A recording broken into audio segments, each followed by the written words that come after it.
Welcome to your StudentTracker 3.0 Analysis Ready report. The purpose of this tutorial is to explain what the Analysis Ready report, or the ARR, is and its basic parts. Also known as the wide file format, the ARR transforms the detail report into a version containing one row per student. This report was created based on user feedback and is intended to make it easier for you to glean the insight you need to understand individual student post-secondary pathways. The ARR can be generated in conjunction with the student-level detail report or as a standalone report. If you are with a district or a consortium, you can easily filter the ARR by high school and share it with your high school counselors. I recommend that you have your ARR available when you watch this tutorial. There are a lot of columns in the ARR, all of which have a purpose.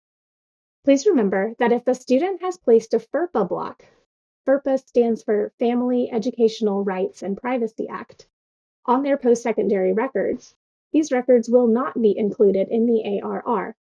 This does not mean that the student did not enroll in a post-secondary institution. It means that under FERPA, the clearinghouse is unable to release the information in the ARR or detail report. Student information. Columns A through L contain the student information that you provided when you submitted your graduate's diploma file to the clearinghouse. Current enrollment.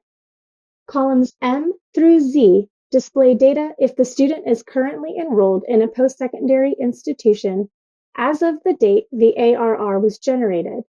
Be mindful of the date you generate the ARR. If you generate it too early or too late for a term, say January 3rd or December 28th, you won't see very many currently enrolled students. First enrollment.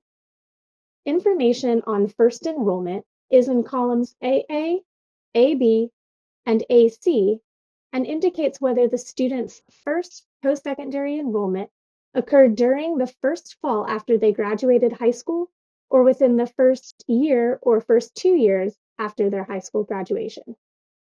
If a student's first enrollment occurs during the first fall, it will be indicated by a Y. The student will also be shown as having their first enrollment occur within the first year and within the first 2 years. If a student's first enrollment does not occur during the first fall or first year, but has first enrollment in year 2, the ARR will display an N in the first fall and first year columns and a Y in the year 2 column. If all 3 columns display N, it means the student was not enrolled within the first 2 years after high school graduation. Let's look at columns AD through AP. These columns show the name of the post-secondary institution, as well as other information about it, and the enrollment where the student first attended. Retention and persistence. The retention and persistence flags in columns AQ and AR identify whether the student has at least one enrollment in academic year 2. These flags are calculated only when a student has reported enrollment in academic year 1. Persistence will be indicated by a Y value whenever the student has an academic record in year 2 at a different institution based on OPE-ID code. Retention will be indicated by a Y whenever the student has an academic record in year 2 at the same institution based on the 6-digit OPE-ID. There will never be an instance of a student having both retained and persisted. If a student has both retained and persisted, the student is only counted in the ARR as having been retained. Second year. Columns AS through BE show the student's second year enrollment information. Credentials earned. Columns BF through CF display the first 3 credentials earned by the student after graduating from high school.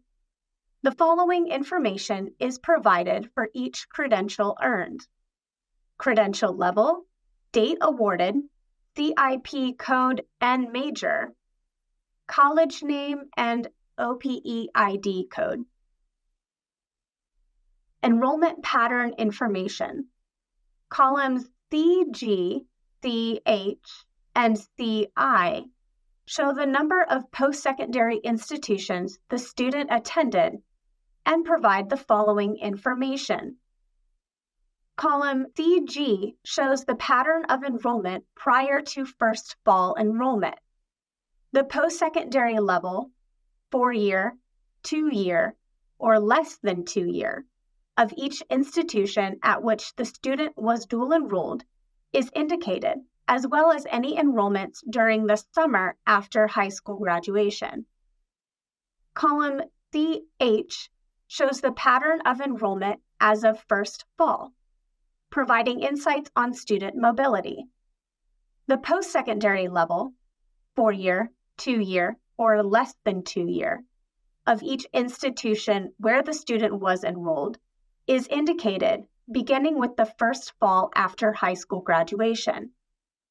Column CI displays the total number of institutions attended beginning with the first fall after graduation. Note, the ARR may not include all post-secondary institutions a student attended. For instance, if a student attended 2 different institutions in their first year, only one will show in the ARR for first year. To see all institutions for a student, look at your detail report. Additionally, all information within the ARR and detail reports are based solely on non-FERPA blocked records. Program code. The program code in column DJ returns the values provided in the student diploma file. Dual enrollment. Columns CK through CW show dual enrollment information for the most recent enrollment term prior to high school graduation, indicating if the student took classes at a post-secondary institution while enrolled in high school. The term end date must be on or before the student's high school graduation date for the student to be considered dual enrolled. Credentials earned. Columns CX through DG show the information on credentials earned during high school or within 30 days after graduating high school. The credential award date is compared to the high school graduation date provided in the diploma file to determine if the credential was earned within 30 days of high school graduation. You can find more information on the data included in the Analysis Ready file in the Data Dictionary. Thank you for watching this tutorial. Please take some time to watch the additional short tutorials explaining how to use the different columns in the ARR to get what you need.